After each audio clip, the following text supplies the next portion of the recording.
ridiculous. Good morning, sunshine. Morning. How are we doing? Oh, just peachy. Good. Yeah. Is that a Georgia thing? Things are peachy. I think everybody says just peachy. All Okay. states, I think. All right, what do you got? You got first strike at it? Be interesting. Listen. Enthrall me. Listen, this isn't that interesting. It's probably not going to be a long topic, but it's something I am quite serious about. Okay. There is something I want to introduce into legislation. Yeah. I want to make this illegal, and I am dead serious. Okay. The ridiculously bright headlights that are now on vehicles. Mhm. How is that even legal? Number one. Number two, it shouldn't be. I want them banned. It's so obnoxious and, in my opinion, dangerous. Like, I'm glad you can see to the freaking moon with your headlights, but it doesn't really matter when all the other drivers are going to slam into you because you blinded them. Because I literally go black because you just shined an enormous, bright, powerful light right into my face when I'm trying to drive. Okay. I have to actively look completely away from the road because I can't see with those stupid bright headlights. Why do we have these? You know what I'm talking about? Yeah. Like, not just a little bright, like obnoxiously bright, dangerously bright, and in my opinion, completely unnecessary. Okay. Well, first off, I have an autonomous vehicle. An autonomous vehicle. Yes, drives itself, and it does so by cameras.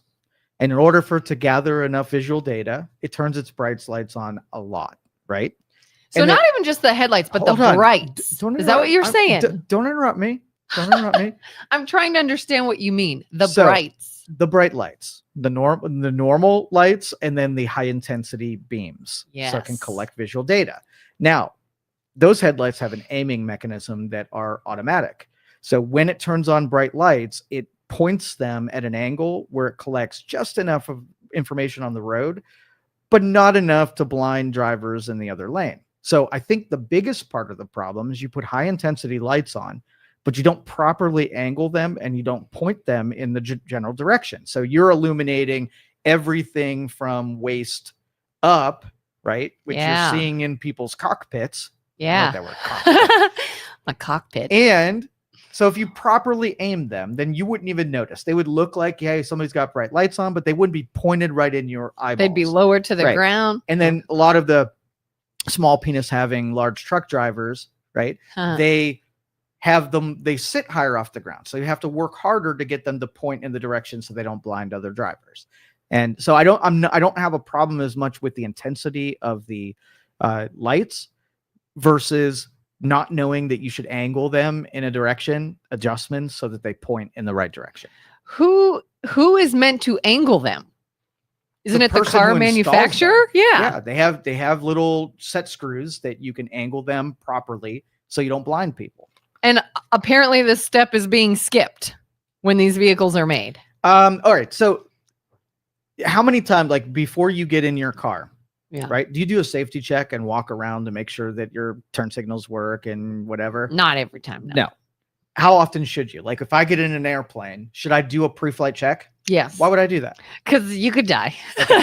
If equipment fails, you fall out of the sky, right? Yes. Every driver should do a pre-driving check to make sure that their blinkers work and their lights are properly angled. Like you're in driver's ed. Here's what I want you to do. I bet you yours aren't pointed. So you have an expectation that if you have intense lights, that their lights are properly set, but yours, I bet you they're not. So here's what you do.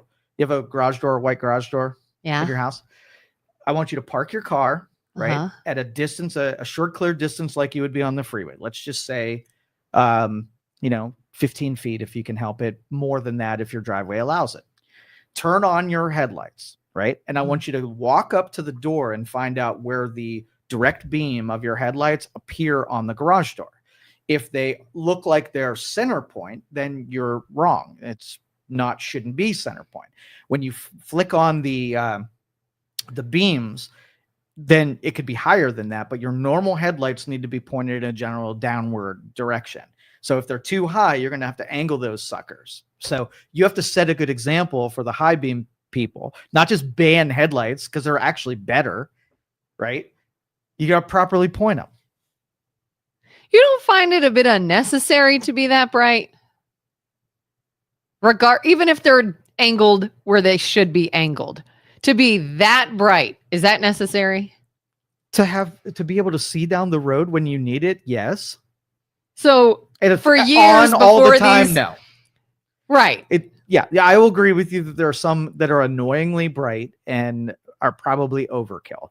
Yes. I remember on my S10, I had 4 sets of lights that were installed on there. Like fog lights, right? I had high intensity ones, and then the regular high beam, low beams. And when I put on the fog lights, it's in the name. When it's foggy, right? I didn't keep them on all the time. When it was low visibility. Yeah, I had a little switch. Fog lights come on. Yes. And I could see better because it wasn't bouncing back off of the fog. I used it in a tool belt. So are there times when high intensity beams are necessary and low light conditions that nobody else on the road, you need to flip those puppies on, but to be on all the time, not necessary. So ridiculous. And I'm starting to see other things become illegal that are just annoyances. Like I think it's the state of California is putting a ban on having commercials so much louder than the show you're watching. And I'm like, brilliant. Everybody should do that. So let's add to that ridiculously bright or incorrectly placed headlights. We got to do it. The only reason I'm going to object to this is that I go every day throughout my life and annoyed by basically everyone. Why are we able to act on your annoyances and start making things illegal? But mine, what are some of yours? Maybe we can make yours illegal. I'm not saying we can't. Mine are petty and cause no damage. They're just annoyances to me. But it's a subjective thing. Like you're annoying. Like if I'm an advertiser, I think it's dangerous. If I'm an advertiser, right? Yeah. And when I have a commercial, you ignore it and I'm not catching your attention, you might cost me sales. So who gets the win? The person now you're about to hurt because you're a little bit annoyed, right? Deal with it.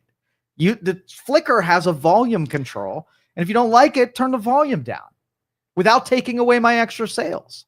The headlight thing, by the way, I think is a danger. It's not just an annoyance. I agree. It's flat out dangerous.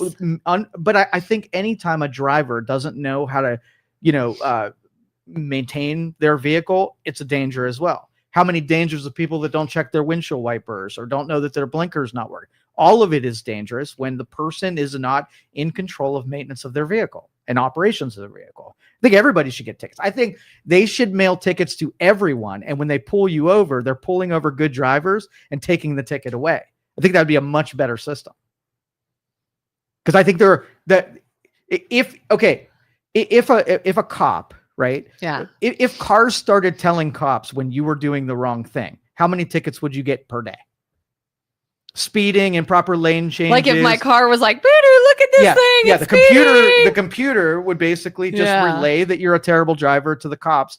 And then you would have an automatic printing press of tickets anytime anybody broke any kind of rule or law. Then I probably wouldn't, because I would know, oh my gosh, if I do this, then everyone's going to see. Right. And you might change your behaviors. And if it were a thing where if you blinded another driver, caused an accident, automatically you would, but people get away with misbehaviors. And so the very few of them actually get caught. I can complain about people go 10 miles under the speed limit in the left lane. That's a dangerous thing. Why do they do it? Because usually we're really close to Pennsylvania, and Pennsylvania drivers are notoriously terrible drivers. Yeah. And so we've caught the contagion of terrible drivers over here in Ohio. And now you got people set up shop in the left lane.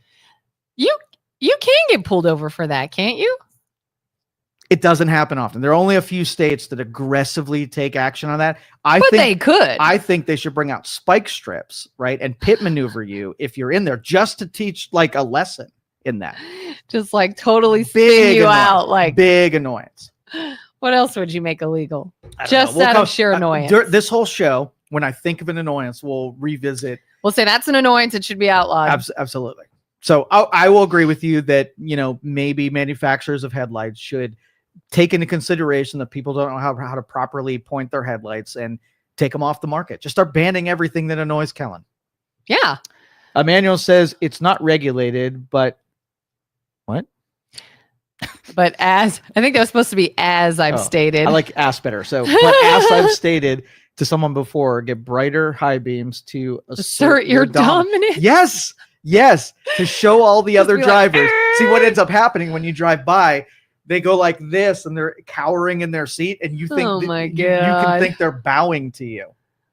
Well, Make way! High beams are coming through. He says the new LED lights come with instructions on how to angle them. Most people don't bother. They just think it's plug and play. Oh, plug and play. Not only are they robbing themselves from getting the maximum efficiency from their new lights, but they are sending that extra efficiency out towards other drivers. That's exactly right. It doesn't help.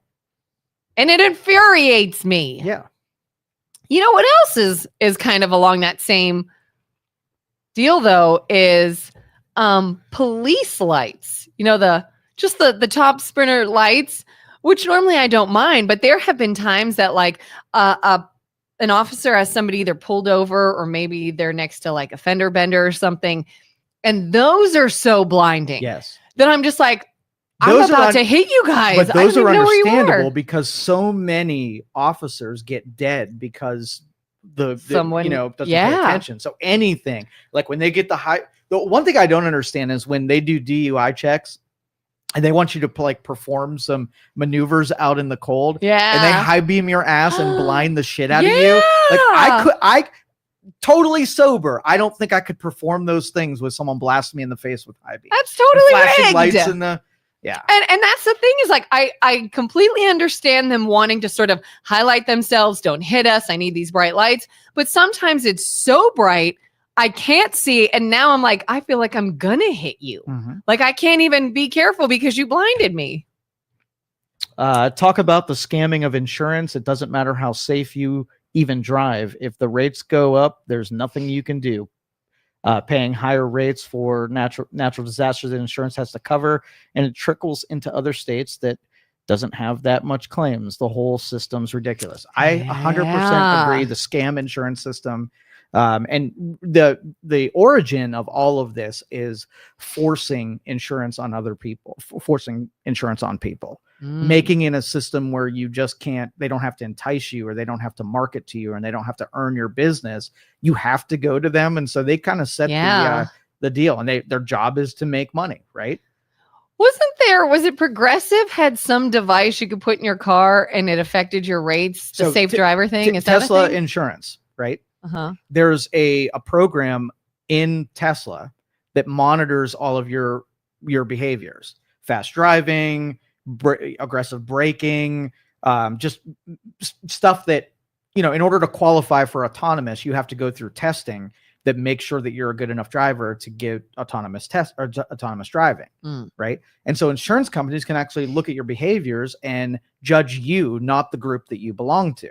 Like I always felt like a 16-year-old kid, if you're a boy or a girl, you get higher insurance based on statistics, but not me individually. So I'm going to be put in the group of, ridiculous idiots, right? And I'm going to have to pay a consequence that I don't deserve. You're a 16-year-old boy. That's you must be a ridiculous idiot. Exactly. So maybe with AI and computer monitoring that we can assess higher premiums to people who do things that are more dangerous, like all insurance should. Because that's essentially what insurance does, right? There's a game that's being played. And I'm not going to say you want the thing to happen, but you're betting the thing's going to happen. And they're betting the thing is not going to happen. And they're going to do things that improve their chances of something not happening by putting regulations. If you want this insurance, right, then you're going to do certain things. So if I'm an actuary, I'm looking at a sheet that basically says, I collect data and this is the likelihood that something happens, right? And I'm going to take a group of people and I'm going to say, if you want to do that thing, here's the likelihood that that's going to happen. And then I'm going to charge you more money than that thing is likely to happen.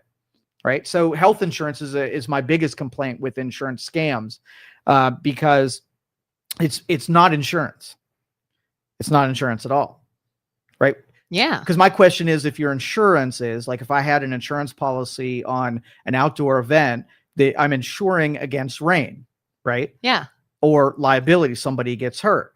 If it is 100% certain that something is going to happen, then it's not freaking insurance. Yeah. But if we did do insurance on health, then I would force you to do things that would make the thing I'm insuring you against less likely. So I'd be the cheeseburger police, and I would be the toxic poisons in your bloodstream police, and I would make you do things that make it almost not likely that, or less likely for something that I don't want to happen to occur. How do you feel about like life insurance when we know everyone's going to die? What are you insuring against? It's not insurance. It's going to happen. It's not insurance if there's a 0 probability that it doesn't happen. That's true. Interesting. State Farm has a device. Oh, you said that State Farm has a micro easy pass, but it was a complete scam. You could be the safest driver, but if you had to avoid an idiot driver, like brake quickly, they dock you for it. And in a large enough sample, like when you first use these devices, it doesn't have a lot to draw from. So if you drove 6 times and you aggressively broke on 2 of them, your probability is high that you're an aggressive driver. So you almost have to run the sampling way before you want it to start measuring you, so that it has enough data to average, things that are out of your control from happening. If it looks at you for a year and the times you speed are like 2%, that's different than if it looked at you 10 times and you sped on those same 2, higher percentage wise.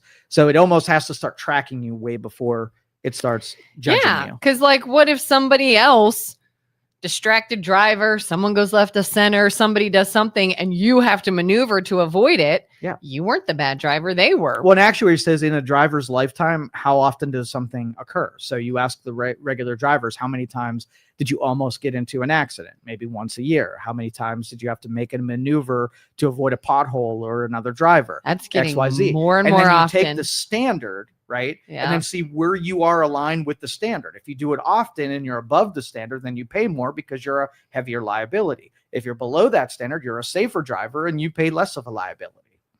I bet you I have to avoid somebody that almost caused an accident at least a few times a month. Yeah, but you're a woman driver, so that's to be expected. That's not my fault. That's me avoiding somebody else who almost caused an accident. Right. You came left to center.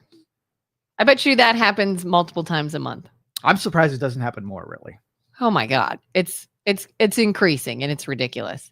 What about paying more because of the color or the make of your car?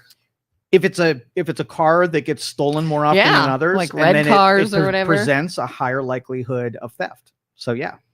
You'd be okay with that? Oh yeah. It's from an insurance standpoint, that makes sense. That is a data point that makes you more. If I have a Lamborghini and you have a Toyota, right? Yeah. I present something that is more likely to be damaged or stolen than you. What about insurance on a brand new car? Brand new, flashy, nice car. High probability someone might want it. But 10, 15 years down the road, it's got some dings, some scratches, maybe a little rust. It's no longer in demand. Can you now pay less? Yeah, for sure. Do they do that? I feel like we should do that. I think the premium only applies to ones that are a higher target. Everything else gets lumped in to the, the regular car likelihood. Yeah, like if you buy a car that they would consider as either high probability of theft or whatever, and you have a certain level you're paying, well, down the road, it's no longer as desirable. Right. So can you then pay less? If you were uniquely individually judged based on what your premiums are, then yes, as long as you're in a group, you're never going to get divided out. Double-edged sword, right? Some people are not going to want to be uniquely judged because they're terrible at everything. Yeah. Right? And then so when I agree with it, I think individually judged is a more fair thing. I don't want to be put in a basket, especially if I'm better than everybody else. If I'm worse than everybody else, I'll fight that tooth and nail. Do you feel that people should have more than one driver's ed? Like you don't just do it at 16, but you should do it at... I am telling you, that is so effed up. And here's my experience. I bought a motorhome, a 35-foot motorhome. Did I have to take any special coursework to drive this stupid big box everywhere? No, right? No CDLs, no special testing. They just gave it to you. And I'm thinking, like, I've watched people their first couple times drive these things. It is an acquired skill to be able to maneuver something so large, and the decision making has to be different. And I was able to just say, yep, got a regular car license. I can drive this big old thing. You even have to learn about loading it properly. I know somebody who flipped.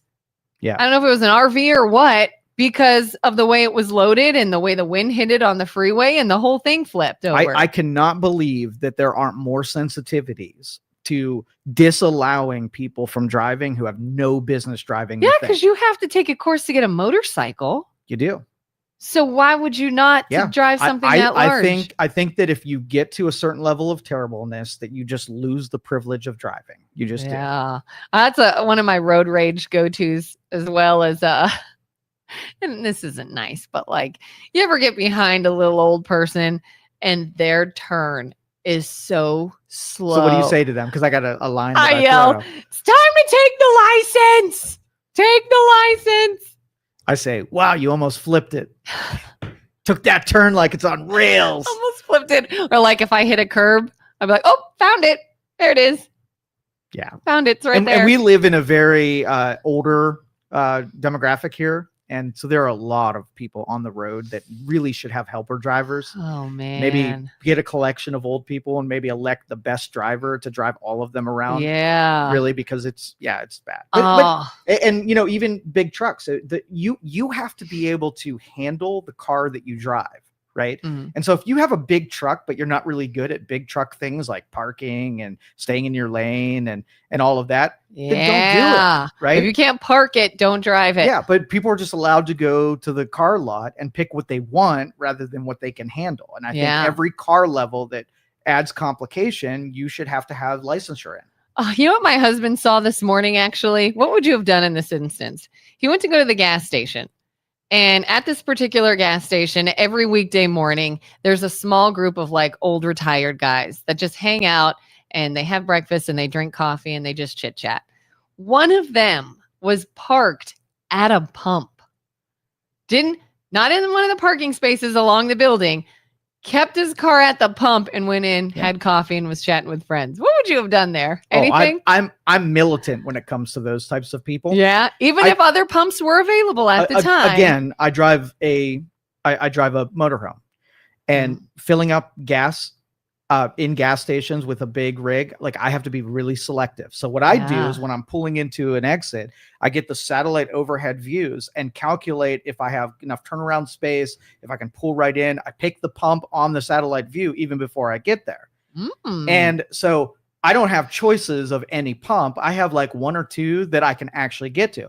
Once I made the commitment to go into these gas stations, I'm in. Right. That's it. Like I have to do what I'm going to do. And so many gas stations have some person who decided to use the pump as parking or not even putting gas in there. And so when I pull in and I'm waiting to get to the only pump that I can, my ass end is hanging out in places getting in everybody's way. And I'm already committed to the gas station. So if everybody was considerate and they got their pump and they pulled up and whatever, that would be fine. Way more inconsiderate people out there than you'd expect. Yes. Or how about I've seen there's a Dunkin' Donuts I pass in the morning, and sometimes the drive-through line is into the road, and there's like an intersection and everything there, and people will just sit there because they're waiting in line. Would you say, all right, maybe I'm going to circle the block, I'm going to do something, I'm not going to sit in the road waiting for the drive-through line? Or would you say that's okay? They're clearly. Do you think it's a responsibility of the business that's spilling the cars in the road? I kind of do. I kind of think like, I don't know what they're going to do now. They're an established business, but was there any thought of that? Of, hey, how many cars can come in this driveway? So in Boardman, there was a chicken place that that came into town, and when they first opened, they had cars spilling off in the road, and they had to actually call some traffic controllers to be able to put cones out and put their lights on and whatever to protect other drivers from slamming in. They actually had to install a barrier so that you could only make a right turn into this place because too many left turners were congesting the other direction.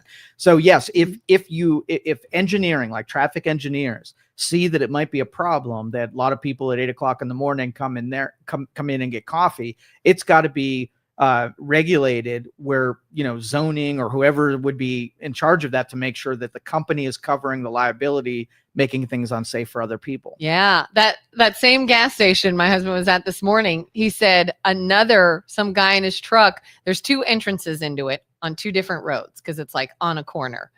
And there's a big sign and like a little, not a huge barrier, but a little barrier. And it says, you cannot enter this way if you're coming from this direction. You have to go in here. And this truck didn't care and just drove over the little cement barrier and went in. Mm-hmm.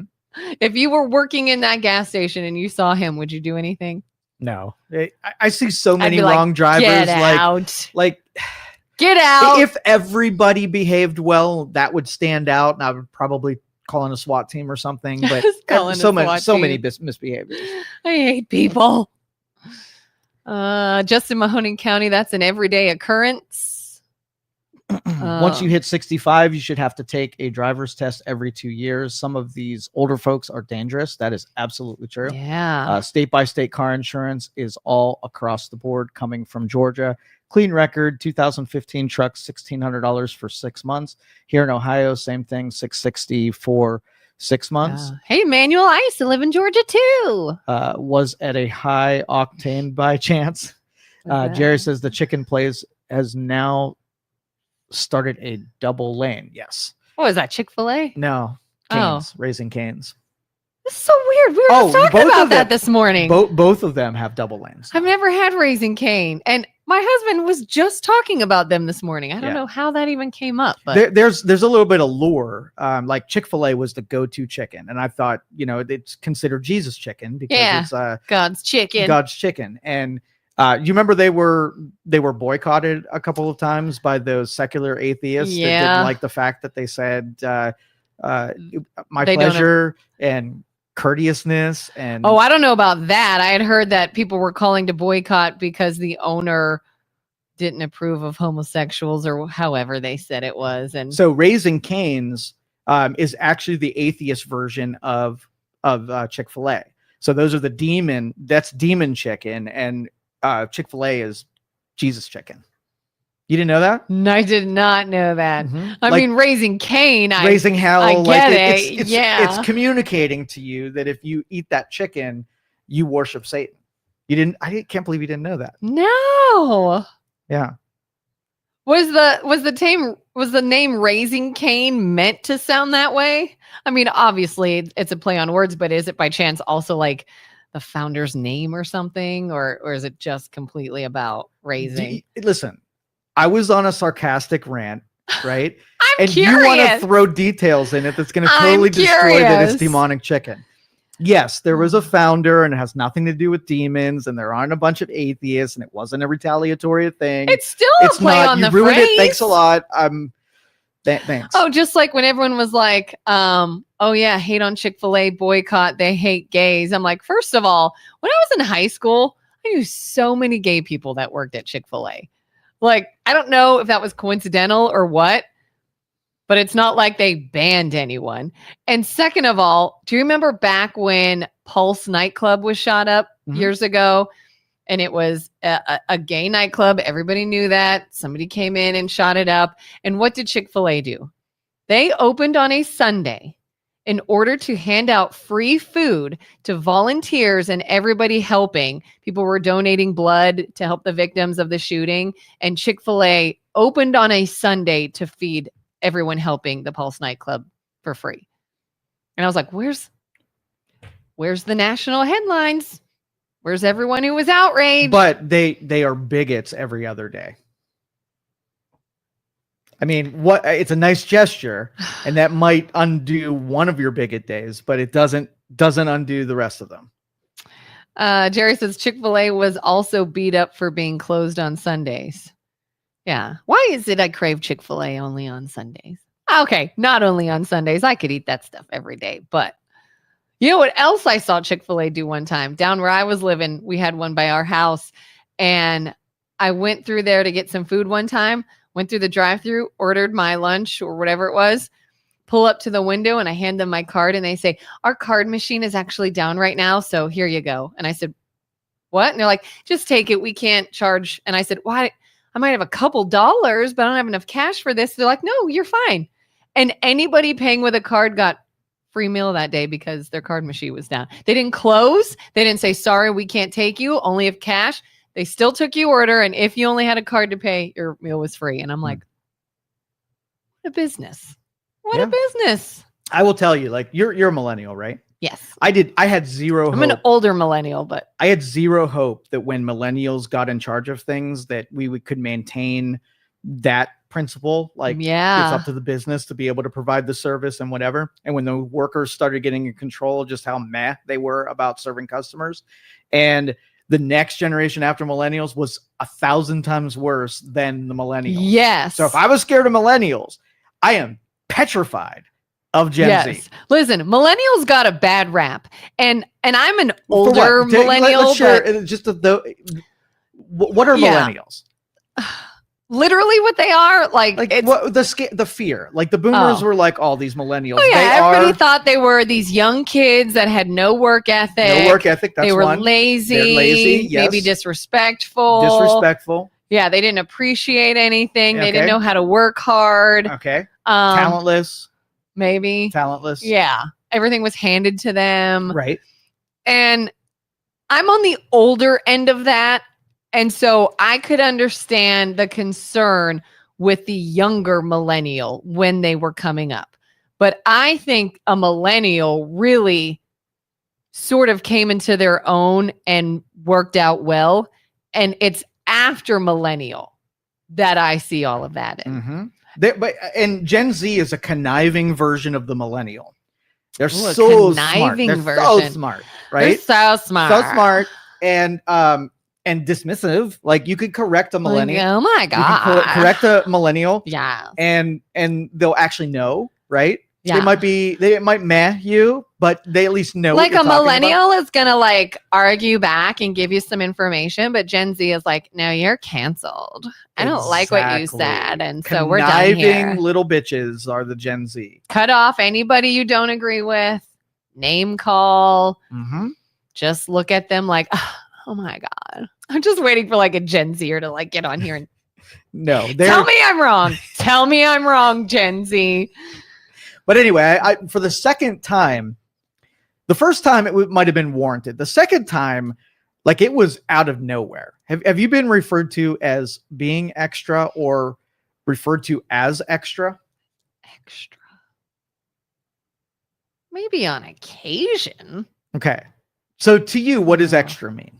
Extra is like over the top, like having a reaction that far outweighs what actually happened. Like having an over exaggerated reaction to something, being over exaggerated, being sort of extra than more than what the situation calls for. Okay. All right. Which could be me sometimes. Maybe a little. All the time? All the time. You think I'm extra? Okay. I'm not going to use the word because I think it's I'd rather be lazy. extra than boring. Mm-hmm. You think it's lazy? It's to say something like extra? Oh, I thought you meant to be extra. No. If anything, it takes more. Again, I like guilt and shame, right? I want to shame more people for bad behaviors and hurt their feelings low. Thank you, sir. And so I would be considered extra on a regular. But all of my extra is justified extra. I think it's sort of like a flippant way of saying you called me on my bullshit and you're being extra because how dare you? I'm an entitled person and you can't make me feel shamed. I will be extra every day of my life. Like for instance, the first time I was called extra is because I got irate. And I think there should be more irate Karens like me, right? You got irate? I got irate. I want to see that. Okay. I wish there was camera footage of it as a training video for how you should behave and pushing back against terrible service from people who don't care. I got to know what the situation was. I changed phones over to T-Mobile, right? I did too recently. I had the best millennial rep taking care of me, telling me exactly what to do. And I'm a note taker when it comes to this, and I hit everything they asked me to do. So it should have been a nice, flawless transaction because you had a person that informed me what to do, and I was a responsible person and did all the things I was supposed to do. And I went into a different place that had a different non-millennial that was a young Gen Z person, And I was like, okay, I did all my stuff. Here you go. Oh, well, and really they were, did everything I was supposed to do. So this is the point where like, even if I was told the wrong thing, it doesn't matter. I have it right here. I did what you say. You come through on your part of the obligation. And that person tried so hard to get out. Wasn't on my behalf trying to penalize me by trying to find reasons to tell me no. And I got freaking irate. And I was like, listen, I have everything documented. I have someone you can call that said to do this and this would happen.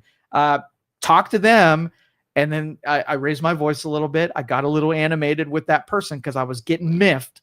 And they were like, why are you being so extra? And I was like, eye twitches started happening. Why are you being so extra? And I From said, the person that's already pissing you off? Yes. And I said, here's the deal. You're going to put all my stuff together. We're going to undo anything that we've done here. Put all my shit together, right? I'm going to leave. And hopefully I find the next person I run into with T-Mobile is more competent. And I left. That was it. I was pissed. Have you ever been so mad? Like someone is pushing your buttons to the point that you look at them and all you can say is like, stop talking. You need to stop right now. Mhm. Like, I'm warning you, I'm about to lose all control. And the only thing, like, I'm not fighting back. I'm not arguing. I'm telling you, now's the time to stop before something is unleashed. And So when I that think person does it. There needs to be more people who get irritated. I think the whole Karen era made people afraid that they were going to be captured being extra like I was. And somehow that's an embarrassment when I think it should be an example to put pressure on these non-service oriented people doing a terrible job. Yeah. And not only do they do a terrible job, they don't even understand anything wrong with that. To them, that's the norm. Like, well, obviously, I don't get paid enough to do this, so I'm not. And I need work-life balance, so I'm not going to do this. And all managerial, owner, corporate, whatever business people are toxic, and all the work environments are toxic. And so we have to just watch out for ourselves and our mental health. Like, to them, it is normal, acceptable, and should be encouraged to act that way. They don't even see how they're being lazy or disrespectful or ridiculous. When we have AI that takes everybody's jobs and automations that take everybody's jobs, I'm going to hate this, but the first group that's going to be retired out of the system is Gen Z, because they, from a measuring standpoint, they're useless in the workforce. Yeah. Right. And so let's replace them. But then that's almost rewarding it, where everybody who can work and is competent is going to be in the workforce. And we're going to watch Gen Z playing Fortnite, making a buck. And we're like, wait a minute, hold up. Unfair. You know what I literally said? What generation would you say a 26-year-old is in? They're in Gen. No, they're Gen Z. It's got to be. I said to a 26-year-old grown person the other day, at what point do you start paying attention to things that affect your life? Like, you're a grown-up. You're not like a new grown-up. You're a full-blown grown-up. You're closer to being 30. At what point do you pay attention to things like the weather, your work schedule, bills? Like, when do you start acting like a responsible adult? Does that click in at a different age, or should we start doing that now? Like, and I was dead serious with this person. Like, you are living like a teenager at your parents' house. You pay attention to nothing. That is now your responsibility. Mm-hmm. Does that need taught? Because clearly it's not innate. Like, where are your parents that taught you how to follow a schedule and hold down responsibilities and be places on time and listen to the weather in case it snows and you've got to leave extra early or set an alarm, like basic daily adult things. And they're like, oh, sorry, I don't do this or do that. Like, it's an old person thing. I'm like, and then they make me sound like the old person. When I was your age, I was already married and working full time and blah, blah, blah. And I'm just like, and you can't leave the house on time. Okay. So liberals broke us, right? Yeah. And this is why I blame liberals for a lot of this, because through their empathy, They basically set up safety nets so that when people do dumb shit, that they don't pay any natural consequences. And we always have someone that looks at someone and says, okay, you're in this predicament because of all of your choices.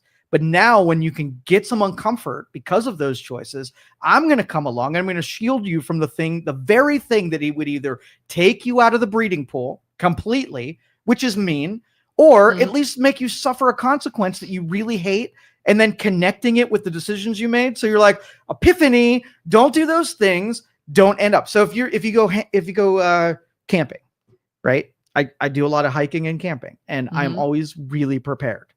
But every time we go with a large group, there's always someone who's brain dead, right? Like they've never even heard of camping. Yeah. And so where I've got things for unlikely situations where I'll be completely prepared, you have that one person who like probably did it while I was preparing and packing and weighing my bag and all that kind of stuff. What they were doing was none of that. They're nothing of that. So where I have enough food for me, do I have to bring food for the person who decided to check out when it came to, should I be prepared for this thing? So you're in the woods. Inclement weather comes along. You have everything you need to deal with it. And you have that one person who's shivering with nothing to eat, and they're looking at you like, help me. Right. Yeah. And I didn't know it would be cold. I didn't know there wouldn't be anything around. So do you let Bob die? Do you let Bob suffer? Do you let Bob die? Or is something in there that this is a teachable moment where we don't want to inflict Bobs of the world by letting them survive this terrible predicament? We want Bob to die so that he doesn't make more Bobs out there. And then all of a sudden we have a bunch of people who walk around ill prepared looking at you like it's your responsibility to make sure they're comfortable and fed and not dead. Because if you're like, you know what? I'm going to not save your ass here because I need you to learn. I need you to feel the consequences of this. So going forward, you know what to do. Oh, but you're the bad guy. Right. You're the bad guy. Well, you could just help me. I could, but it's crippling you if I do. So I don't think we need to go to full, complete, let a whole segment of the population die off completely. Cause that seems a little bit harsh and cruel. Maybe. But at least natural consequences that are survivable, maybe right leading up to the border of death, and let you feel some comfort. And again, with wise people in council to say, hey, Bob, you're shivering right now because I want to tell you, while you were playing Fortnite, right, I was thinking of examples of things that I might hit when we're out here, like eating and using the restroom. And what if it rains? And what if I see a bear? And I'm thinking, what would I do in those circumstances? And while you're playing Fortnite, trying to get a headshot and trying to hide and whatever in a video game, I'm doing that real life version where I'm trying to survive when I actually go into nature, right? Yeah. And then the wise ones teach Bob, and through his shivering understands that he caused this. Yeah. Wasn't my responsibility to call him up and say, hey, Bob, hey, stop playing the video game right now. And think through some scenarios that you want to be prepared for on this hiking trip. Not my responsibility. And we see that, and I'm not gonna get into health because I know that's a taboo thing on the internet.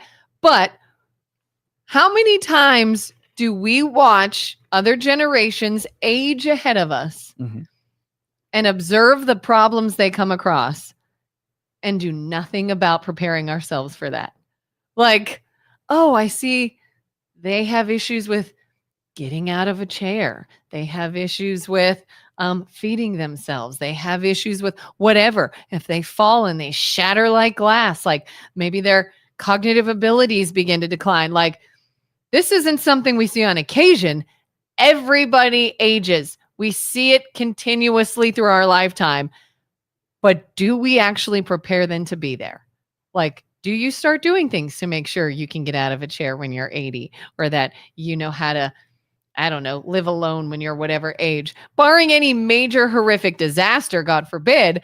But like, we don't even learn when it's in front of our face on a daily basis. And now we want people to say, think about a hypothetical situation that you might encounter occasionally, like only if you go camping. Oh, then we're screwed. Like, when do people start to come around again and be like, well, I better prepare. I better learn from this and know what to do in the future. It might sound mean, but the only way is to let people wallow in the, the conclusions of their decisions. So Brian says, Gen Z, or you should see some of the bullshit and excuses my wife sees being a manager at an online retailer with people working remotely. Gen Z knows no consequences, and their sense of entitlement is astounding. I agree. Gen Alpha seems to be course correcting, and common sense might be making a comeback. So I was just going to say, first of all, I completely agree with my experience, Gen Z. They don't face consequences. They don't. For whatever reason, maybe that's the older generation's fault, but I completely agree with that, and it's crippling them. And my only shred of hope, I wonder what my kids would be. Is that Gen Alpha? They're 10 and 11? No, they're almost 12. I think they're Gen Z.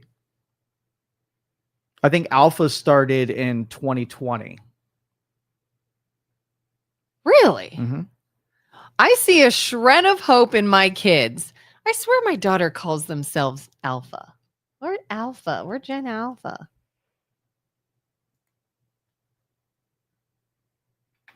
Excellent. Oh, no, you're right. 2010 to 2024. Beta. Beta is the one that just started. Okay, yeah. So my kids will be Alpha. And I have seen in them a desire to work. Even at age 10 and 11. They will go and do things for money. Or what day was it we got all the snow? Was that Tuesday? Tuesday. My husband was like, I got to go outside and shovel so you can leave. And my son's like, I wanted to do that. I'm like, well, all right. He got his stuff on and he went out with his dad and shoveled. And I said, hey, our elderly neighbor behind us, we do that for her sometimes. I said, if she texts me, are you going to be available? He's like, yeah, let me know. I'll go do hers too. And I'm just like, my daughter cooks, bakes, cleans up, helps watch his younger kids that were around. And I'm like, there's hope. There's hope here. And it's not all the time, they're still kids. They don't always want to be working. But I don't know. Maybe other people have kids that age. You'll have to let me know. Did I just get really lucky and it's my kids? Or is that generation maybe the saviors of the shit show we have with Gen Z? It'll alternate. It seems like we have an every other and an every other. Because it's one has to make up for it. Right. One slacks and everything goes to hell. So then the next generation sort of has to, step up to make things right again. And I still blame the millennials, right? Because most of them in the early millennials created Gen Z. And so it's really their fault. Well, and that's kind of why I say it's actually technically the fault of the older person. Right. Because I used to say that when everyone's like, oh, millennials this and millennials that. I'm like, I didn't raise myself. Obviously, I learned from somebody. So go blame yourselves. Yeah. So. But then Gen Z made the millennials. So you gotta blame the Gen Z. Or millennials made Gen Z. Gen X, sorry. Gen X made the millennials. And so and really when economies get really good and people get comfortable, that's what ends up happening. Like the fall of Rome, you look at the, who was very comfortable and who turned from warriors into, skinny ass princes that were entitled to all. Well, and they all kind of keep themselves that way too. Like if a Gen Z or whoever sees there are no consequences, like I don't have to actually work hard at work because there's no one else to do this job. There's no consequences. And why is there no one else to do that job? Because you don't want to work. So they kind of keep themselves there and it's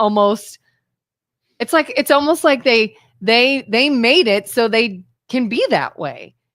I was just talking to someone the other day. We were talking about babysitters or something. And this girl was having a hard time finding a babysitter. And she says, no one wants to work like it used to be.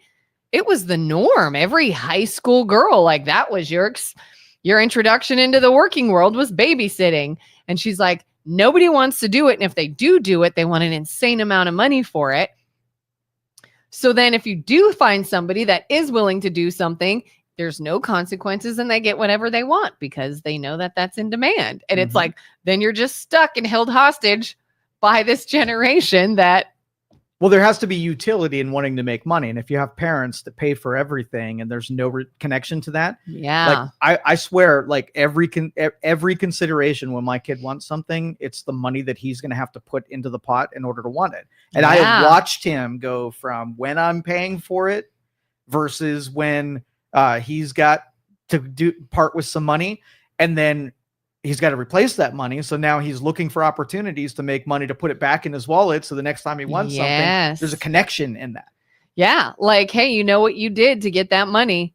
Is it worth giving all that up for this exactly thing? Right. Because they can picture the raking leaves and the shoveling snow and the things that went into that $20, and it means a completely different thing. Yeah. Is this little toy going to go and sit in your closet after today? Yep. Gen Z is, Brian says, Gen Z is the result of gentle parenting. Oh. All the boomers' kids' parenting is in the exact opposite manner of their parents. Yeah, they didn't like. And I'm telling you, the strictness of my generation and what we experienced, and then you're like, man, that I didn't feel good every day of my life. Let me do gentle parenting so my kid likes me and is my friend.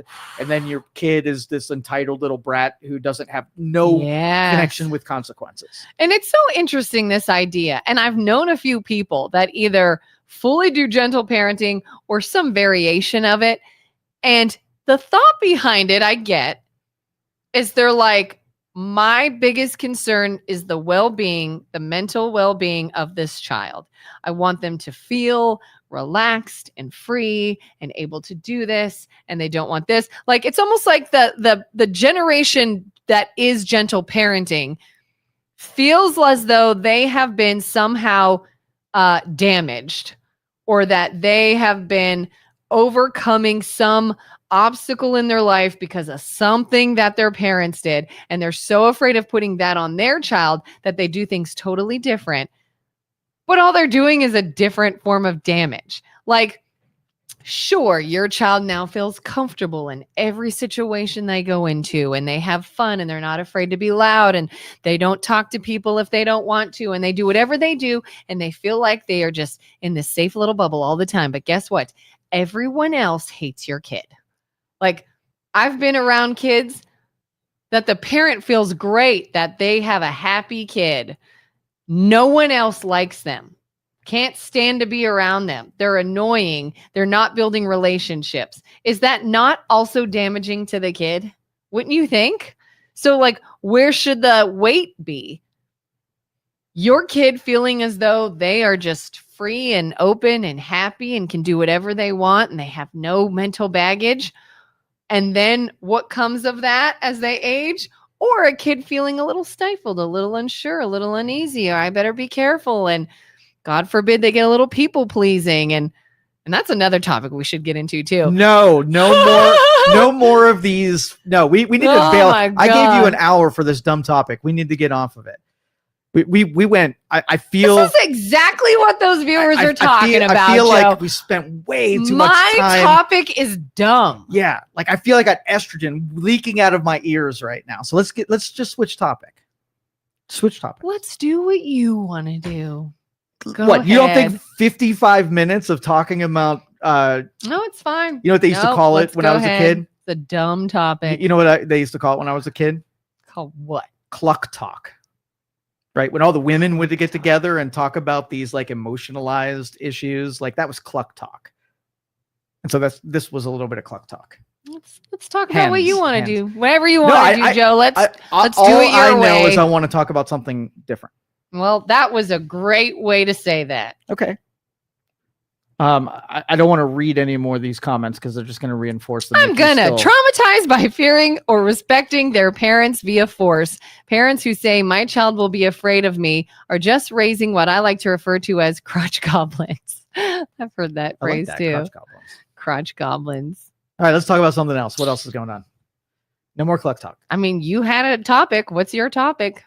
So I was watching the response from the $1,000 giving to kids born July 4th and on, because I wanted to see if anybody took aim at this and was critical. Like, what could they even freaking say about it? I was wondering the same thing. Yeah. And only thing that I read of anything that I was like, okay, it's loosely critical of it.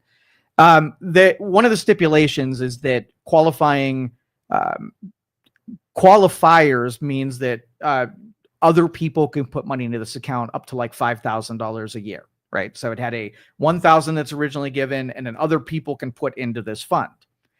Okay. And then there's another group of people who are unlimited that can put into this fund. So this was the conspiracy that corporations were going to use this to launder tax-free money through a system to get at other people in the future. And I don't see it, because when you drop money into, yes, you don't pay taxes on it, right? And so it's a way to get tax-free money to kids to be able to, do whatever, retirement. But I don't necessarily think it's the best vehicle for money laundering per se. So I only halfway think that. So someone could be like, hey, you were born in a time that you got this account. I need to use it to move some money around temporarily, kind of thing. And then they could sort of taint it by using your account through you in a way. Well, liberals are afraid that we're going to figure out a way to not steal money from people.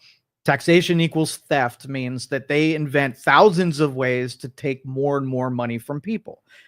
Directly, indirectly, taxation is like their goose, right? Their golden goose.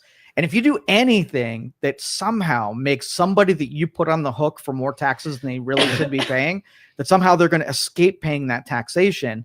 And so, like, I open a company, right? And say my company is allowed to make as many deductions or as many contributions to this program as possible. It's money that I would be paying, 30% on. And I'm like, I'm going to take all of my taxable profits this year, and I'm going to drill it into my kids, little fund there. And it's a way of escaping what my company or my business taxes would be down through my kid. And it's just like a little savings account for our family kind of thing. Where they tried really hard to put me in that 30% depreciating deductions and exclusions that I can only write so much off in there. So they're getting more out of me than I deserve to pay. And this is my way of then scalping and scraping that back. Isn't it anybody can put money in, but only the child can take it out? Yeah, the kid owns it. So technically, if somebody wanted to corrupt it and use this kid's account with the understanding of, hey, but by the way, I'm taking my money back, the kid could always be like, no, you're not. Screw you. This is mine. Yeah. But sorry again, about your luck. That's why I say it's very loose, because technically that's possible, but I don't ever see anybody doing that, because it's a terrible vehicle, because it's going to take a really long time before you get access to that money again. Yeah. It's going to grow that tax-free thing, but then you don't own it anymore, and you're expecting 25 years from now your kid to be like, hey, that money you gave me, that tax-free, here's their principal back. And that's very unlikely. Yeah, you'd have to wait years and years and years to do anything. And then the kid's going to be like, you did what? Oh, I put money in when you were a little kid and I need it back. Yeah, what? Only because it was a vehicle for more people to escape paying into taxes is the only reason that there's an objection. And like I said, not a very likely scenario, but it was the only one I read. Yeah, really the only thing I could see that has a high probability of going wrong is somebody coming along and ending it. They're like, nope, he signed that into order. I'm undoing it because I don't like them. Like I could see that being a very real thing. Yeah. But what's the downside? So you have a couple of kids that were in on it. They've got an account set up. They're going to take it out in the future. Nobody loses anything. Yeah. Right? It might not go as far as they'd like, but it just sort of dies there. Right. Let's see. Big corporations already have the greatest money laundering system. It's called political contributions. That is absolutely true. Giving kids startup money is actually very socialistic like. There is no one child that is deserving of the free money as they did nothing for it. That's an interesting angle on it. When you compare it to the giveaways of other things, that's the only way you justify it. But yeah, giving taxpayer money to a bunch of kids that they have ownership, it's kind of, maybe giving taxpayer money to a bunch of kids that have ownership. This money is all starting as a donation, right? From one person for the first year and a half. But after the Bezos money, or not the Bezos, the Dell money is gone, either you're going to have another, benefactor, or then it's going to become taxpayer funded. So okay. So Yeah. a year and a half from now, Dell's money is gone. It's already being given to kids. Who's going to do the $1,000 for every kid beyond him? Yeah, I don't know. That's the thing is I figure this is going to be an experiment with just one group. Right. See how it goes. Yeah. But it's very likely to become taxpayer funded. Not just if it wants to continue. Yeah. You either have to have a billionaire consistently willing to donate or somebody else has to take it over. Or maybe we go to the S&P 500 in which all of the, the money is going into, and maybe you go right down the list and everybody gets a year of public service. If you're on the S&P 500 and you're a beneficiary of that money being invested into your companies, that you become the next year of floating the $1,000. Yeah, I was going to say, once it grows to a certain level, can't you take 1,000 out of that for the next one? That's exactly and that's right. the only stipulation is at some point, 1,000 will be paid forward. Yep. You still have hundreds of thousands of dollars, but 1,000 of it went to keep it going. Well, we'll see. That's again, I'm more with Jerry than I am against him. I'm just being it devil's makes a lot of advocate sense. there. Yeah. That if it becomes just a burden of the taxpayer to fund little kids' accounts, like that's not fair to the people who have no kids. I mean, it would be better that once the funding is gone, just like forcing an account opening for every kid born, that parents can then do the same thing that Dell was willing to do. That might be an option with the same tax incentives. Jerry also says, remember, it's segregated to demographics of families that earn less than $150,000 per year. And that might be a cap that keeps people from using it as a money laundering mechanism. Yeah. I didn't know that.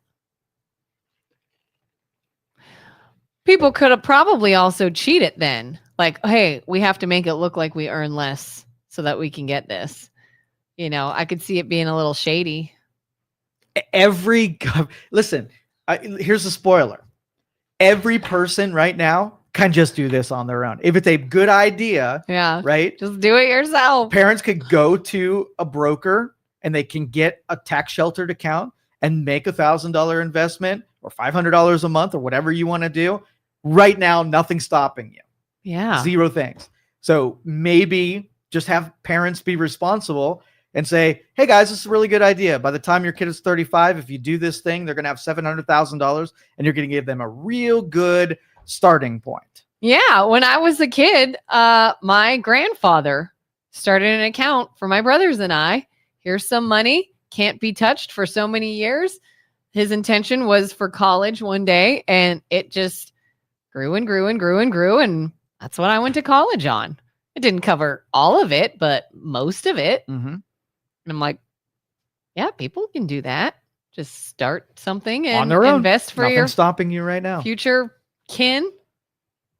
We have stuff with our kids. Mm-hmm. Hey, here's some stuff you got. I guess the principle that I like most is I think capitalism has had about a decade and a half since I was participant, and it has been just it's blemished. If you talk to a Gen Z and ask them about capitalism and everything that they know about it, I bet you they don't have great feelings about what capitalism even is, because it's almost like this. When I say that you're a liberal, liberals have been beat up as well. And capitalism has been beat up the same way. The people who criticize it, they beat up on it. Nobody pushes back and corrects the record. And it's just this whipping boy for the system that built everything around here. Capitalism provided it all, right? But it's the villain in every liberal story. Yeah. It's because nobody knows what they're talking about. Do you like capitalism? Can you sit at this desk and say that you're a fan of capitalism? Sometimes. Okay. I don't know. Well, argue with me and throw something out there that you know that it'll hurt my feelings or disagree. Define it. Yeah. Let's define it. Define capitalism. Okay. So if you have a system like in our government, we have property, right? Yeah. And we own it, and we own the fruits of our labor. And so when you do something and I give you money for it, the money that I give you is yours. And unless you decide that you're willing to give up that money to either go to the store and buy something or be taxed on it with your representative that's there to defend you, it remains yours. It's not part of a system. Nobody owns it but you, and whatever. And so capitalism is where think of like certain things add value to things and certain things remove value from things. Yeah. Right. And so I use that tree analogy, the farming, where you have when times are good and people are worried about the fruit, right? Those are the liberals who trim the value off of things. They take value off. And when you add value to things, it's the nurturing and making something like a seed worth more into a tree and with fruit. So capitalism is just basically an economic system where you're making more money because you have money. We're using capital to increase the value of businesses and labor force and turning raw materials into goods that can be sold. And you're adding value to every single thing, right? Yeah. And so it gets beat up because capitalism is a sophisticated process where your relationship with what it means to have capitalism, where do you see capitalism? Like what's your relationship as a regular person with capitalism? I mean, I think, like you said, if you go and earn some money and that's your money and you earn more money, you're earning more money. Like you're getting something for what you're doing. It's not like it's everybody gets the same thing. It's, hey, I'm doing something different. And so I'm seeing different than the person who's not. Ideally. Right. But most people are consumers. So their influences on capitalism are sort of like you're the demand and I'm the supplier, and you're trying to pay us very little and I'm trying to extract as much as I can. And so we have an adversarial relationship because I want things to cost more and you want things to cost less. Yeah. And through transactions, we find what you're willing to pay and what the least I'd be willing to sell it to you for. Yeah. So you're supposed to have that because you're the actual consumer. What if I was like, I want it to be free, right? Yeah. I wouldn't be able to do it for very long because free doesn't work. You have to make enough to be able to expand and grow. Where does capitalism go wrong is when government comes along and it interferes in something and it takes the relationship, the adversarial relationship between you and I out of the equation. Now, I can tell most of my companies, there's about 15 and 20% margin on all of the products, services that we sell. Basically what it means is that I'm only going to charge 15 or 20% more than what it costs me to provide the service. Mm-hmm. And all of my growth and expansion has to come out of the 20%, like the profits are 20%. What's the margin in retail stores? Do you know? Is it like 100 or something? Or well, mostly retail stores are around 4%. Grocery. Wait, what? Yes. You're talking about like clothing and furniture that have about 100% markup. I'm talking retail like electronics and Walmart and retail. Yeah, right? yeah. 4% margin. So if I have $1 million in my store, right, I'm only making 4% on everything that costs. And so razor thin margins means I don't have a lot for labor, marketing, whatever, unless I have this big company. If I had a retail store where I spend $10, right, and I'm making 40 cents on whatever it is that I sell, how many of that thing do I have to sell where 40 cents is meaningful enough? That $10 that's on my shelf costs me to put it there, right? Yeah. But when you're buying that thing and like, you go to the gas station and gas is $3 a gallon, right? How much do you think the gas station is actually making on that gallon of gas? I don't know. Like 20 cents, maybe less. Margins are super low on gas stations. They have to make it up by putting stores that make you buy high margin things like food and like fast foods and sheets or all whatever, because things inside. the fuel you need, the only reason it costs, you know who makes the most money on a fuel pump? Who? Federal government, state government. The taxes they put on fuel, I think it's 48 cents a gallon is federal and like 38 cents is, or vice versa. So almost $1 of the fuel that you pay is going right to the federal government. So $3, a third of it goes to the government. And then the cost that they have to buy from a wholesaler is most of that, the other more than a third. And then like there's a leftover 50 or 20 cents for the gas station operator on top of what it costs them. Yikes. Mm-hmm. So socialism then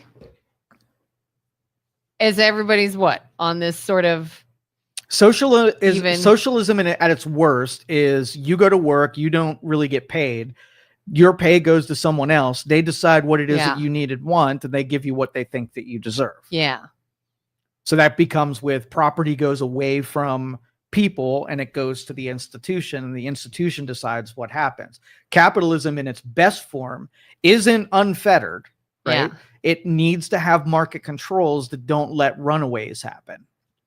And just like in the steel mills in this area, there are situations that let's just say you were at a steel mill, and you weren't dealing with a static population where you were hiring people, firing people, and the market was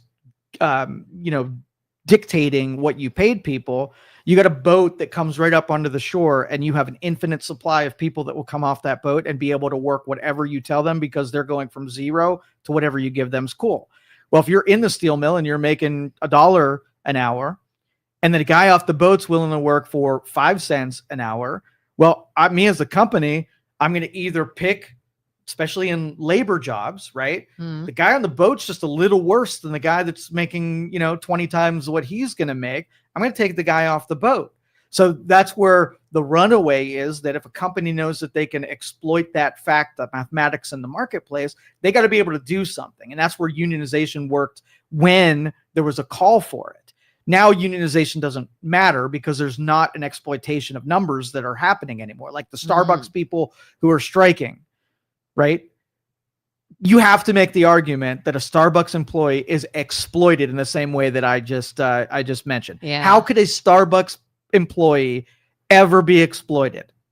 Give me the what could you as a Starbucks employee be so unbelievably mad at that you're like, I'm not doing this anymore? Are they striking now? They are striking. I didn't even know in that. California.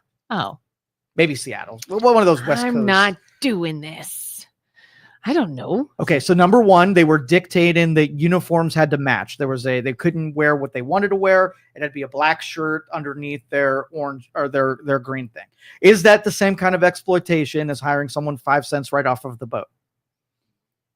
Is it oppressive and soul-wrenching? No. That a uniform. Lots of businesses have uniforms. Okay. Now, pay structures. Starbucks makes more than most coffee shops. The Dunkin' Donuts and the independent coffee places, they make a lot more, or that make a lot more than them, but they want to be paid even more. I mean, so they're already better paid than the others, Yeah, but Starbucks they want is- to be even more Yes. so. I don't know if I would say that's anything Well, oppressive. what governs and dictates wages? I mean, our government does in a way. I don't know if that's what should, but they do. Well, I don't, there's a minimum wage, and the minimum wage should barely ever apply. Barely ever apply.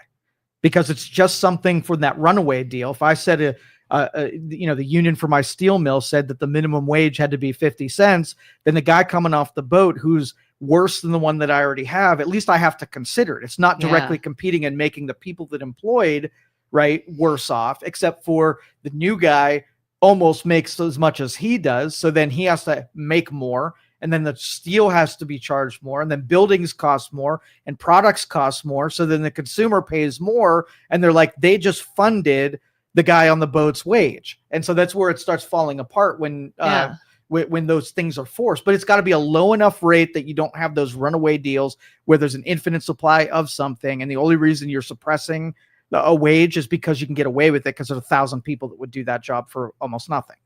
Yeah. I am still thrown on the uniform thing. Okay, let me look up. I cannot believe if that's a real reason. Starbucks strike. What's that called? Grievance.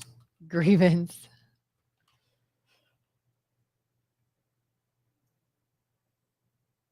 Fair contracts, better pay, more consistent hours, and increased staffing to handle workloads.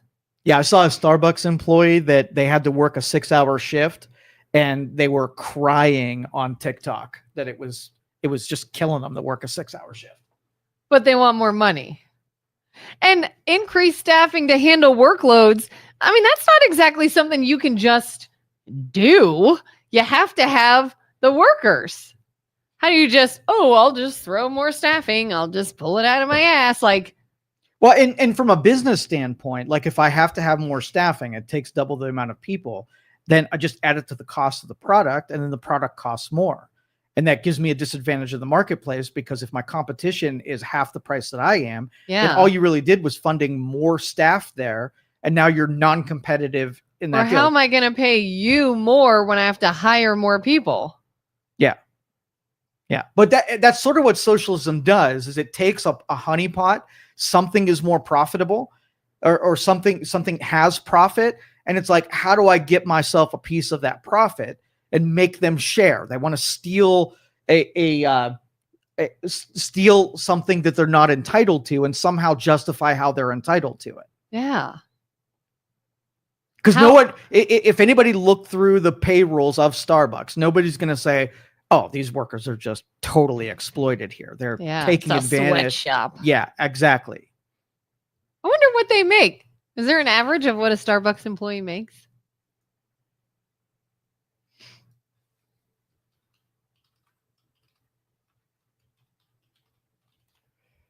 Unfair disciplines. $15 to $19 per hour. In California. And that's where the strike is happening. A new California law established a $20 per hour minimum wage for fast food workers, which applies to Starbucks employees and is a significant increase from previous averages. Now, I don't know much about the cost of living in California, but they increased it to $20 an hour. Okay. $15 an hour in Ohio. That seem about right then? 15 to 20 based on Ohio versus California? Doesn't seem like it's horrible wages. Yeah, but engineering, so like, you know, socialism teaches the wrong message when it comes to, if you want people to make more money, right? You have to have messaging that says, how do you get more money? Well, capitalism's going to say, go be enterprising, fill a need somewhere out there, make your own value by creating, building, village, you know, engineering. And socialism is like, find somebody who has money and shake them down. And the messaging is that if you run out of people to shake down, you never figure out how to just make it yourself. Like, would you want a sugar daddy? Sugar daddy's got red flags all over it, right? Because what if you can't find a sugar daddy? What are you going to, you know, buy Dunkin' instead of Starbucks and be a peasant? What kind of peasant does that? Yeah. What? I can't spend $1,000 on clothes this week? Like, sugar daddies, as long as they're out there, somebody's going to want to scalp them. But again, messaging is that if capitalism has a resurgence, and then you have a group like Gen Alpha, and they go out and are enterprising, and they invent software and create new businesses and reimagine things that are already there, then they've figured out that the way that you create wealth and value is to do something, add value to the marketplace. If like which generation is the worst? We decide Gen Z is the worst. All right, so Gen Z, if they're like, hey, I want something, and my mom's not around right now, and I don't really, you know, that's a lot of work going out there and creating something. Isn't there somebody around here I can just kind of get to give me some stuff? Yeah. Right. And so this is the counterpoint. Like the $1,000 to people, to kids, means that in 10 years from now, they have ownership in a company. And even by proxy, they can feel like they're involved in the economy, because if the people, like if I buy Dunkin' and I put stock in Dunkin', every time I purchase something from one of the companies that I have ownership in, I feel like I'm sort of even minimally involved in enterprise. And maybe I want to open a coffee shop, and instead of paying Dunkin', I want to open my own coffee shop and be a Dunkin'. Start thinking about that. Yeah. Ryan, I'm glad Ryan added that second comment, because I read that wrong and I started to get really pissed off at Ryan. But he said that's $30,000 a year. Stupid for a job meant for a high school kid. So yeah, If you're meant as this high school kid's job and you're making $30,000 a year, are you really being exploited? There is another side of that argument, and that's regularly used about how like nobody can make a living off of $30,000. Yeah. And Rush Limbaugh used to say that it is the soft bigotry of low expectations.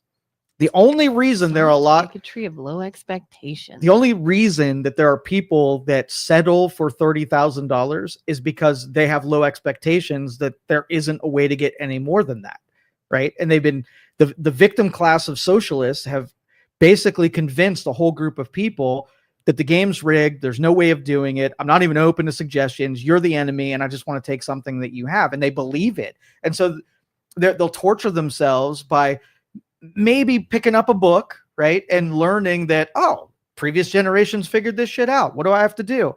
Okay, find a need that's not being met out there. Pick something that has a high bar of entry so that not everybody's jumping into this. Be willing to work a couple years without making any money.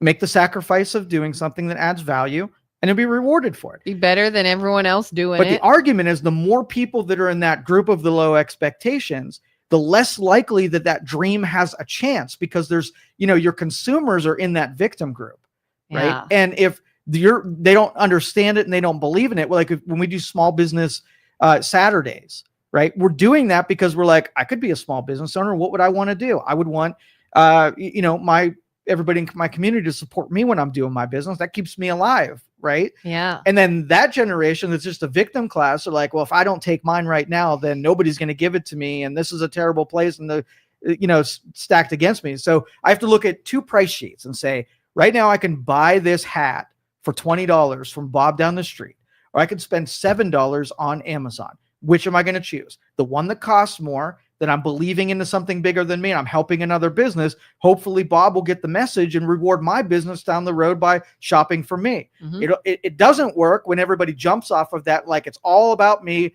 pay the lowest price. And when I make that choice, I'm creating those $30,000 jobs, not because of my purchase is more effective at controlling politics than minimum wages at directing people's behaviors. I saw somebody, they shared a post on Facebook the other day, and it said, it was pointing out the fact that like back in the day, families lived on one income. Dad went to work, mom stayed home. Okay, let's talk about it. Do you know why that is? Yeah. And they're like, the house was paid for. It wasn't extravagant, but they got by. They had a car, and everybody was happy and comfortable. And now it's paycheck to paycheck, and we can't afford to live and all this stuff. Consumers broke that. Yeah. I was like, do you think that's a fair post? Or is it? And the reason is they said it's a system that is now rigged against us. Mm-hmm. Do you think we could engineer society so we can go back to when somebody can afford a car and a house and whatever? Do you think it could be engineered so we can go right back to that time? Probably. Yes. Yeah. Absolutely could. Because I started listing all these things in my head of how different we live today from them. Yes. Like, yeah, they had one car, a landline phone, not a cell phone, not tablets, not gaming stuff. That's it. They had one TV with a couple of channels, not streaming services, not multiple flat screens, not whatever. Like, look at everything we see as a necessity or something we really want to have that they did not pay for back then. Yeah, take a budget of a person that was doing that and change all your behaviors and just do the same thing, and I bet you it will be pretty close. Yeah. All right, growing up, did you have central air? No. Did you have cable? We had a satellite dish. Is that cable? Okay. Multiple TV in every room. No. A cell phone in every hand. No. The square footage of the house you grew up in versus the one that you could buy now, bigger or smaller? I don't honestly know.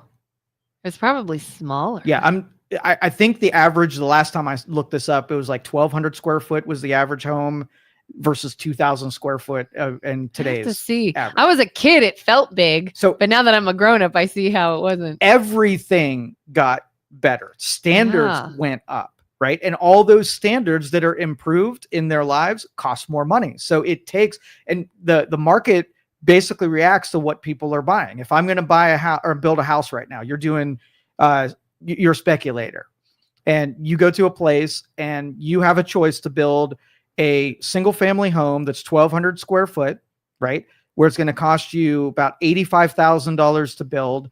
And it's going to sell for about a 1-for-1. Or you can build a 2,000 square or 2,500 square foot house for $100,000 and make $150,000 on it, where the demand is higher on the bigger homes. And so if you're going to spend money to build a home, are you going to do the one where you're going to break even? Or are you going to do the one where you can make $50,000?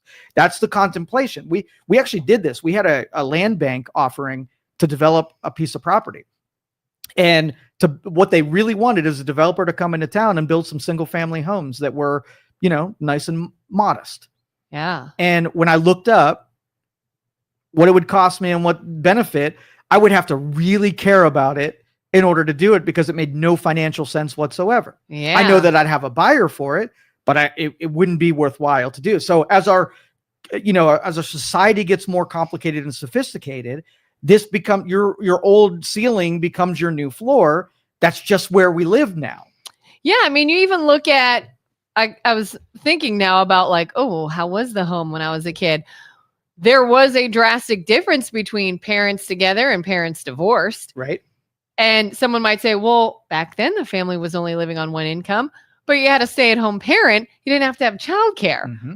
Now the family divorces, both have to work to survive, but you pay for childcare. So that's another expense. I'd really like to someone do the experiment where a couple decides to just go live like it was 1950. Yeah. And follow the playbook from 1950, do it exactly. Do you know they've had that? Did they? I just heard about this recently. They took, I don't know what it was, a handful of people.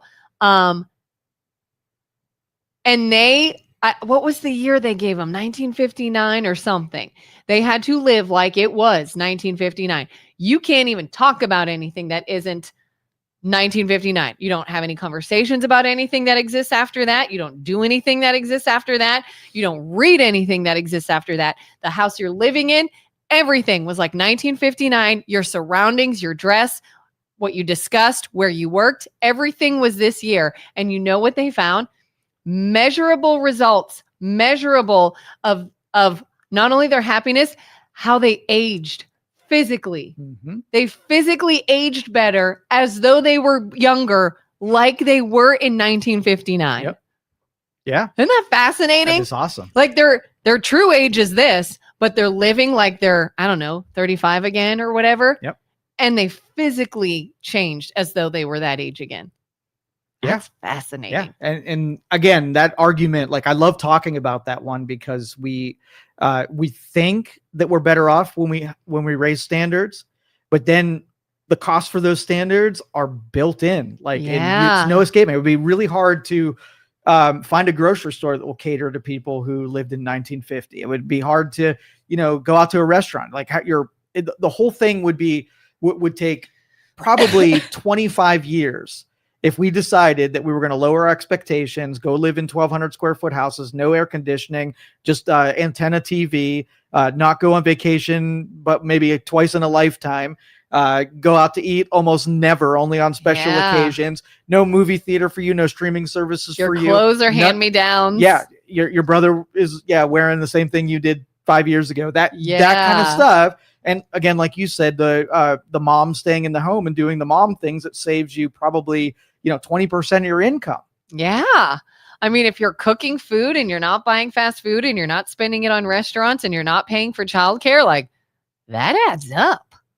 And everybody wants to say, oh, but you're surviving off of one income, but you're living as though you are. And that's a huge change for sure to living like you're not. Socialism starts out as a common men-women equality for all concept, and long-term becomes not inspirational and non-entrepreneurship or entrepreneurial.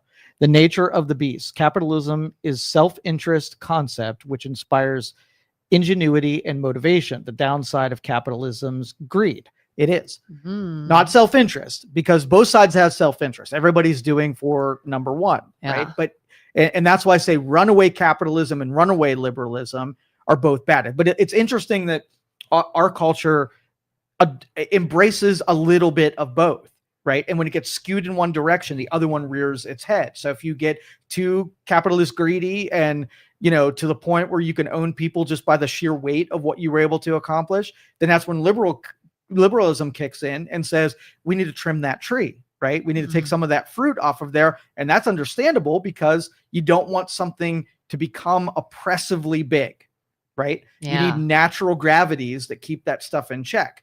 And then liberalism the same way. Like if all you do is collect other people's prosperity and you chase them away and now nobody can get prosperity, would you go and work if you couldn't have the fruits of your own labor? No, nobody would.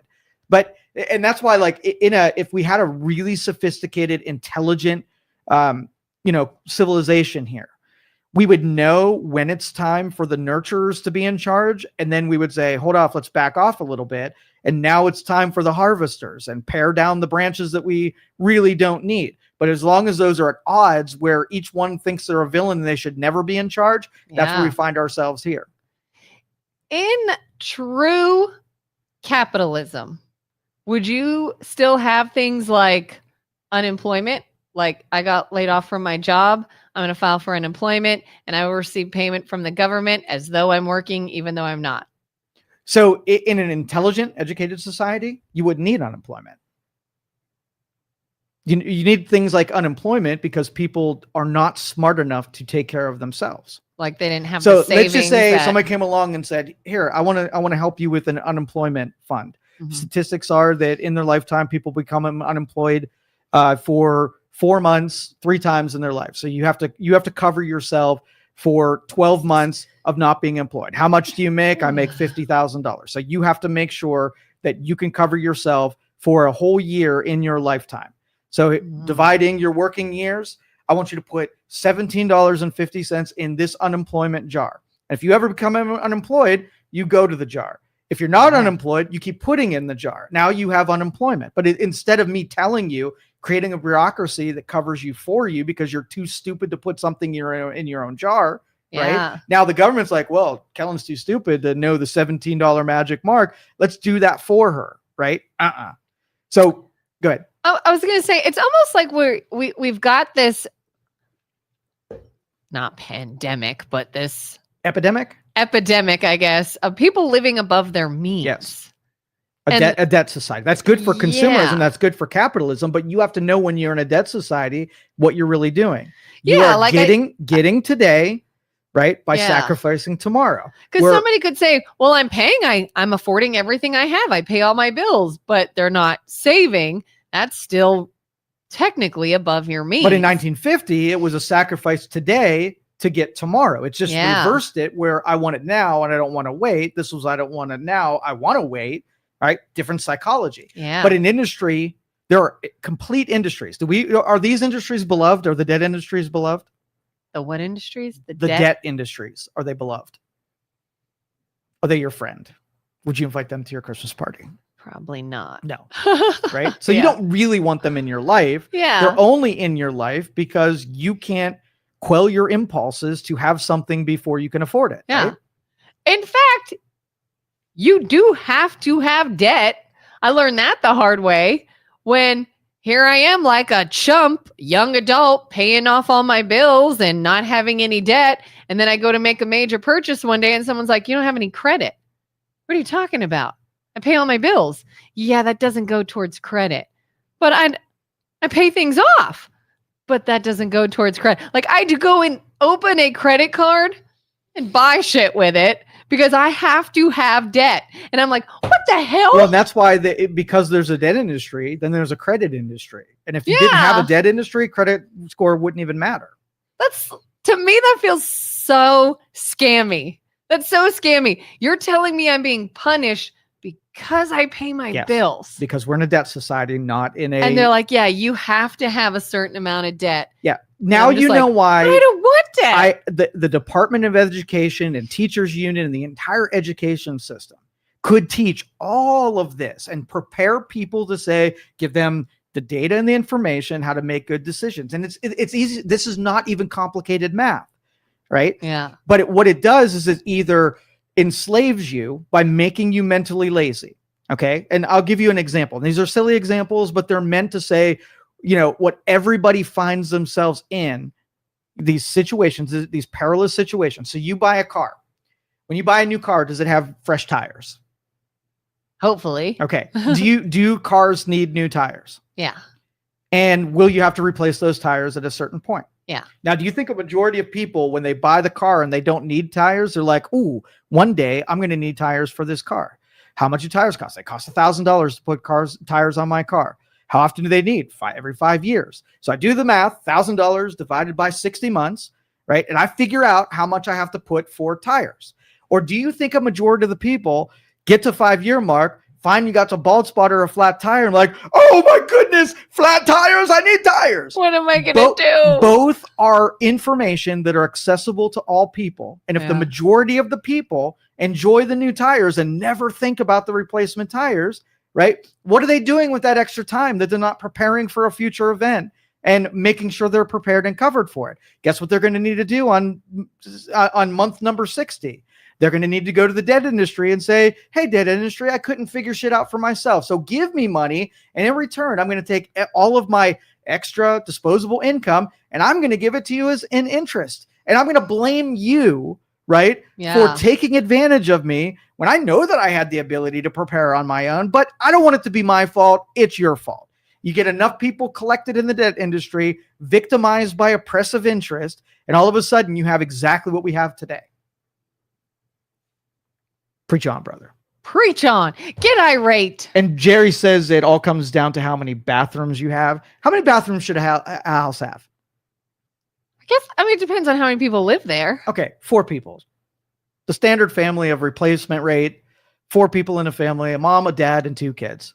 Boy and a girl, maybe even a dog. How many bathrooms do you have? Preferably at least 2. Okay. Now, obviously you could have 1. You could orchestrate bathroom usage. Yeah, you could have 1. But there are instances where 2 people have to use the restroom at the same time. Okay. 2 would be ideal. Okay. If not more. But yeah. But do you think 1 bathroom might cost a little bit less? Yeah. And there are people that should have only 1 bathroom because of their bank account? Yeah. Okay. It could be done. Second bathroom would be a luxury. Shouldn't be the floor. Yeah. Second bathroom's a luxury. How about bedrooms? Should people share bedrooms if that's what it requires? Kids. Oh yeah. Yeah. There were 2 of us in a bed. No, there 2 bedrooms, 2 kids in each bedroom. Yeah. We pulled it off. Yeah. And I even remember one of my best friends grew up sharing a bedroom with her brother. Mm-hmm. Make it work. Heck yeah. Like, hey, I'm getting changed. Go use the bathroom, the 1 bathroom. And then when you're done in there, you come in and get dressed and I'll go use the 1 bathroom. Now, do men and women, should they be split off and do different bathrooms? Because I think girls destroy bathrooms more than boys do. That depends. On That what? depends. Make your Define argument. destroy. Okay. Will girls have products everywhere? Maybe. And hair everywhere. Hair and everything, like covering That's everything. the one thing. Because I was going to say, I would say I'm a unique girl in that I truly do keep all my products organized and away. Because I have seen girls that just have shit all over the bathroom counter, and I don't do that. But my hair is freaking everywhere. Mhm. It really is.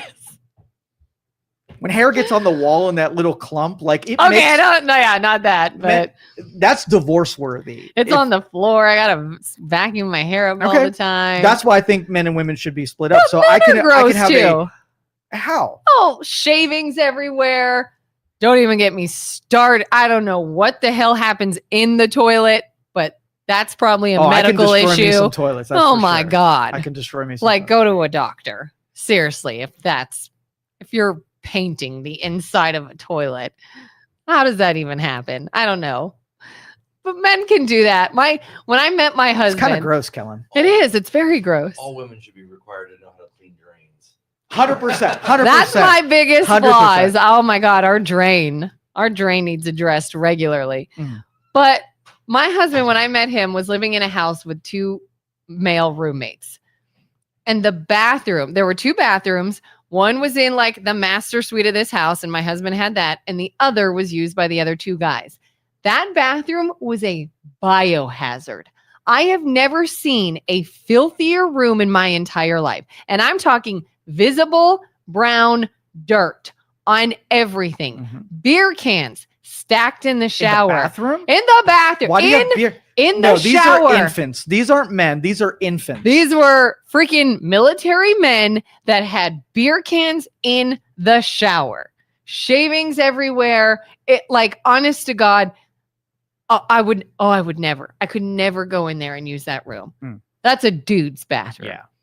An infant dudes. That's not real men. Real men don't. Many grew up in the old sheet and tube homes, 6 to 8 in a family in a 1-bedroom home. Some of them still exist today in Camel, and that is true. Especially a lot of the ethnic groups that don't mind being around one another. You know, the Greek families and the Italians.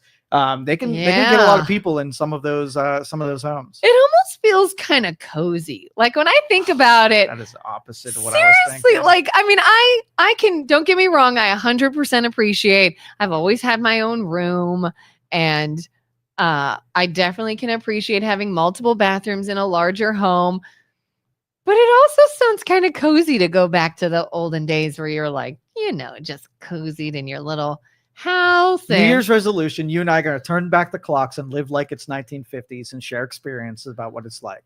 Play out what it would board be like. games and, you know, no social media. No social media. Do you think we would be happier? Yeah, I do. That's why I always say things like relationships would be better. Yeah, like I always say, to me, the 90s were a great era, and I think we were happier in the 90s. And you would fight back on that, but I'm like, I'm telling you, before social media, that one change alone, I'm telling you, if we got rid of social media today, I bet you people are happier. Maybe not right off the bat. I will agree with that. But I think in general, we would be lacking innovations that made a lot of specializations that I do adore, right? Yeah. But from a relational and a happiness factor, like it would definitely make an improvement. Like when TikTok was banned for like a day, I'm like, don't threaten me with a good time. I'm not on TikTok, so I don't really care. But all these people, like influencers, we're going to lose our jobs, and this is how I make a living. And I'm like, there will be some pushback at first, but I would bet money that down the road you take some sort of study, get it done. I bet you people are happier if they get off social media. All right, we'll wrap up there. Thanks everybody for joining with our show. Yeah. Watch our show. Thank you for listening to this show on Youngstown Studio. This is original Youngstown content. Feel free to share our videos and tell your friends about us. Don't forget to subscribe to our YouTube